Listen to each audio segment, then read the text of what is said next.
நண்பர்களே, இன்னைக்கு குடியரசு தினம் மட்டும் என் பிள்ளைங்க குடியிருக்கிற வீட்ல சமைக்கிறதுக்கு வேண்டி செவனேன்னு சமைச்சிட்டு இருந்த எண்ணெயை சமைக்க விடாம கருவேப்பிலையை போடுறேன்னு பிடுங்கி போட்டு தெறிக்கி விட்டு சமைச்ச கதையை தான் இந்த வீடியோல மினி விலாக பார்க்க போறீங்க.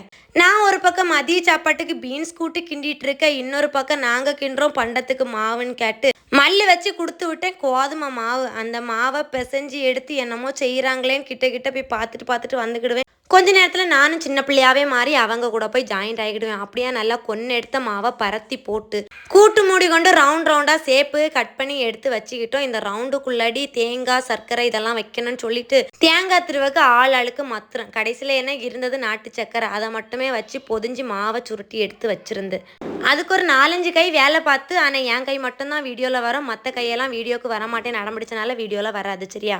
அடுத்தால என்ன, சுருட்டி வச்சதெல்லாம் எண்ணெயில் போட்டு பொரிக்கணும். குடியிருந்த வீட்டுக்குள்ளே அடுப்பை கூட்டி தீ மூட்டி சட்டியை வச்சு அதில் எண்ணெயை ஊற்றி பொரிக்க போட்டாச்சு. பொரிஞ்செடுத்து வரும்போது பொதிக்குள்ளே இருந்த நாட்டு சர்க்கரையெல்லாம் கரைஞ்சி வெளியில் வந்து மேலால் ஒட்டி பார்க்கவே கலர்ஃபுல்லாக இருந்துச்சு. சாப்பிடுவோமே செம்ம டேஸ்ட்டாக இருந்துச்சு நண்பர்களே.